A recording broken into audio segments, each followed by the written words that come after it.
स्वागत है आपका मेरे सेगमेंट यात्रा और पर्यटन में, जिसमें आए दिन हमेशा आप एक नए और रोचक स्थानों के बारे में जानते हैं। और आज हम बात करेंगे एक ऐसे ही स्थान के बारे में जिसके बारे में हमने किताबों में ही पढ़ा था। राजाओं के राजमहल की कहानियां तो आप सबने सुनी है। कई महल अब पर्यटक स्थल बन गए हैं या फिर कुछ एक पुरातात्विक संग्रहालय। और आज हम जिसकी बात करेंगे वो महल विजयनगर काल के इंडो सक्रियन वास्तुकला का एक उदाहरण भी है।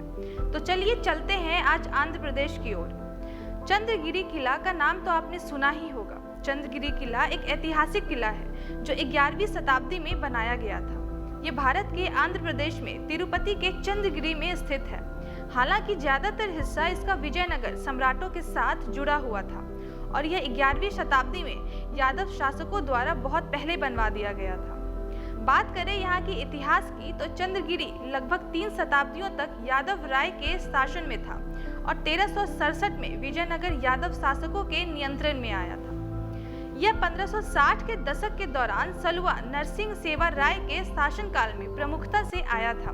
बाद में सबसे प्रसिद्ध विजयनगर सम्राट श्री कृष्ण देव राय को इस किले में एक राजकुमार के रूप में रखा गया, जब तक कि पेनुकोंडा में उनका राजाभिषेक नहीं हुआ हो। यह भी कहा जाता है कि वह इस किले में अपनी भावी रानी चित्रा देवी से मिले थे। चंद्रगिरी विजयनगर साम्राज्य की 14वीं राजधानी थी। रियास ने अपनी राजधानी को यहाँ स्थानांतरित कर दिया था जब गोलाकुंडा के सुल्तानों ने पेनुकोंडा पर हमला किया था। 1668 में किले को गोलाकुंडा क्षेत्र में संलग्न किया गया, बाद में मैसूर साम्राज्य के अधीन। यह 1792 में गुमनामी में चला गया। अब मुकुट टावर हिंदू वास्तुशिल्प तत्वों का प्रतिनिधित्व करता है। यहाँ की बनावट कुछ अलग ही खास है। महल का निर्माण पत्थर, ईंट, चूने के मोटादार और लकड़ी से रहित का उपयोग करके बनाया गया है।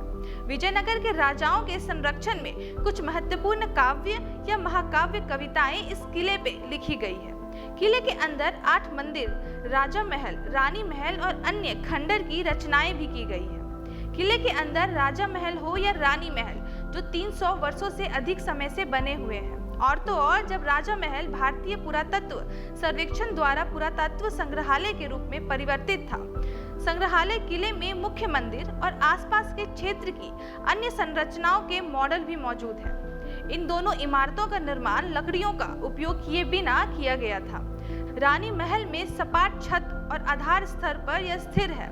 इन दोनों इमारतों का निर्माण लकड़ी का उपयोग किए बिना बनाया गया था। इमारतों का उपयोग क्वार्टर के रूप में भी किया गया है। यह किला वह स्थान है जहां अगस्त 1629 के दौरान विजयनगर के राजा श्री रंग राय द्वारा अंग्रेजों को फास्ट सेंट जॉर्ज के लिए भूमि देने के समझौते पर हस्तांतरित किया गया था। यहाँ हमेशा पर्यटकों का तांता लगा रहता है। बड़े बड़े पत्थर यहाँ सड़कों पे बिछे हुए हैं। यहाँ आपको ऊंचे ऊंचे पहाड़ और घने जंगल भी मिलेंगे। एक बार जो लोग यहाँ आते हैं वो यहाँ की खूबसूरती को कभी भूल नहीं पाते। इतना बेहतरीन जगह जो आप अपनी नजरों से जरूर देखें। जिन लोगों को अपने इतिहास से, यहाँ के राजाओं, महाराजाओं और नवाबों के बारे में जानने में रुचि हो, वो एक बार चंद्रगिरी किला जरूर आए। आज का यात्रा सेगमेंट आपको कैसा लगा हमें कमेंट बॉक्स में जरूर बताएं। वीडियो को देखने के बाद लाइक, शेयर करें और हाँ, ऐसे ही बेहतरीन स्थानों के बारे में जानने के लिए हमारे चैनल को सब्सक्राइब भी करें। धन्यवाद।